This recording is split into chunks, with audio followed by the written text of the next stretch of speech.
جی السلام علیکم. وعلیکم السلام ورحمۃ اللہ. میرے 2 سوال ہیں. ایک تو جی آپ یہ ہے سٹی کہ مینشن اگر کر دیں، انسان جی سٹی مینشن کر دیں. آپ لوگ اپنی عادت بنا لیں روز. کراچی سے بات کریں، میں نے وہ نام کے ساتھ لکھ دیا. پہلا میرا سوال یہ ہے کہ جب انسان کچھ عرصے تک کسی سوشل ورک کے ساتھ یا فلاحی کاموں کے ساتھ منسلک رہتا ہے تو اس کی وجہ شہرت ہی بن جاتی ہے، اور آپ ایک طرح سے عادی ہو جاتے ہیں کہ آپ جس بھی محفل میں جاتے ہیں، مجلس میں جاتے ہیں، لوگ آپ کو پہچانتے ہیں آپ کے سوشل ورک سے. اور پھر کتابوں میں جیسے ہم دیکھتے ہیں، ہمیں پتہ لگتا ہے کہ اس طرح کیونکہ وہ ریاکاری اس میں سموٹ شامل ہو جاتی ہے تو آپ کا ثواب بھی کم ہوتا چلا جاتا ہے. تو میں اس بات کو سمجھنا چاہ رہی تھی کہ آپ ہمیں کوئی گڈ پریکٹس سکھائیں، یا کوئی ایسی دعا بتائیے، یا کوئی ایسا طریقہ بتائیے کام کرنے کا کہ جس سے ہمارے دل سے یہ ریاکاری یا یہ کریڈٹ لینے کی عادت یا خواہش جو ہے وہ ختم ہو جائے. یا ہم کس طرح سے کام کریں کہ ہمیں اس بات کی عادت ختم ہو جائے کہ جب ہم ایک مجلس میں انٹر ہوں گے تو وہی لوگ ہمیں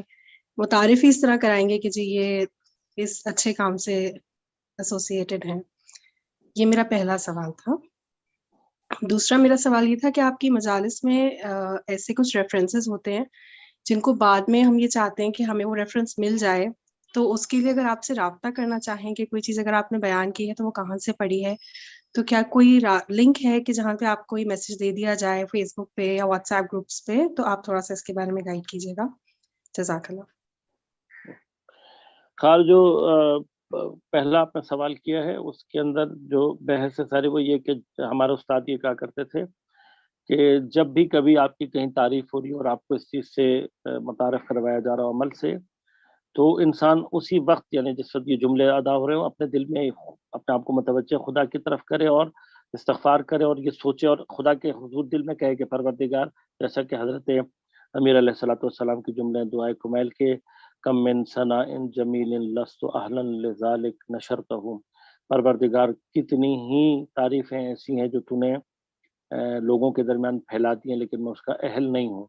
تو اس جملے کو اپنے اندر دہرایا پروردگار، مثلا ہمارے کام کا کوئی کریڈٹ، ایون ہمارا کوئی کام کر جانا، ہم کسی چیز کے قابل ہو جانا، یہ سب خدا کی طرف سے ہوتا ہے، ہماری اپنی کوئی ذاتی حیثیت نہیں ہے. میں کوئی کام مطلب فرض کیجئے کہ اگر میں مجلس پڑھ رہا ہوں، میری کیا حیثیت ہے مجھے اس مقام تک پہنچانے میں؟ مجھے یہ عقل پاسا، میں اتفاقاً کبھی کبھار گزرتا ہوں سلمس کے پاس سے، جو جو جھونپڑیاں لگی ہوتی ہیں اس کے اندر دیکھتا ہوں، تو میں کبھی کبھار سوچتا ہوں پروردگار اگر تو نے مجھے یہاں پیدا کیا ہوتا میری کیا حیثیت ہوتی، میں کیا ہوتا، اس میں میرا کیا کمال ہے کہ خدا نے مجھے کسی ایسے گھرانے میں پیدا کیا کہ میرے والدین ایسے تھے، مجھے وہ مواقع فراہم کیے، علم، سمجھ، بوجھ، یہ سارا کچھ آتا، تو میں کیا ہوں؟ اصل میری کوئی حیثیت نہیں ہے، جو کچھ بھی ہے خدا کا ہے، اس نے کیا ہے، وہی سب کچھ ہے، ہم تو ایک چھوٹا سا وسیلہ بنے ہوئے، اس سے زیادہ ہماری کوئی حیثیت نہیں ہے. لہذا اس مرحلے میں کیا ہوتا ہے کہ جب کوئی تعریف کرے تو انسان اپنے قلب کے اندر، اپنے نفس کے اندر جھانکے اور سوچے اور بولے خدا سے کہ پروردگار میری کوئی حیثیت نہیں ہے، جو کہہ رہے ہیں یہ تو نے پھیلائی یہ چیز ہے، میری کوئی حیثیت نہیں ہے ذات. پھر کیا ہے کہ کہیں آپ کو کریڈٹ نہ مل رہا ہو تو آپ کو برا نہ لگے، کہیں آپ کسی محفل میں جائیں اور آپ کا تعارف نہ ہو، یا مثلا لوگ آپ کو جو ہے وہ اگنور کر رہے ہو وغیرہ وغیرہ، وہ آپ کو برا نہیں لگتا. اگر آپ کو برا نہیں لگتا تو اس کا مطلب یہ کہ آپ کے اندر بیماری نہیں ہے، لیکن اگر آپ کو برا لگنے لگے تو بیماری. تعریف سن کر آپ خوش ہو رہے ہوں، آپ کے اپنے اندر یہ کیفیت پیدا ہو رہی ہو، تو اس کا مطلب قلب بیمار.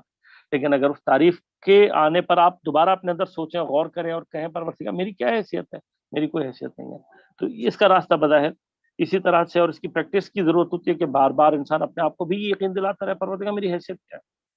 لہذا قبرستانوں میں، ہسپتالوں میں، سلمز میں، ایسی جگہوں پہ جانے کا حکم یا اس کو دیکھنے کا حکم اسی لیے دیا گیا ہے کہ سوچے انسان کہ مجھے اگر پروردگار نے اس مطلب مجھے کسی بھنگی کے گھر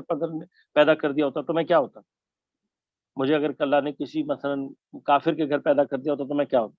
میری کیا حیثیت ہے. لہذا انسان ان تمام چیزوں کو بار بار اپنے ذہن میں دہرائے تو اس کے اندر وہ کیفیت پیدا نہیں ہوتی. رابطہ خواہر معمولاً یہ ہے کہ جو لوگ سوال کرنا چاہتے ہیں وہ یا تو جو میرا کیا نام ہے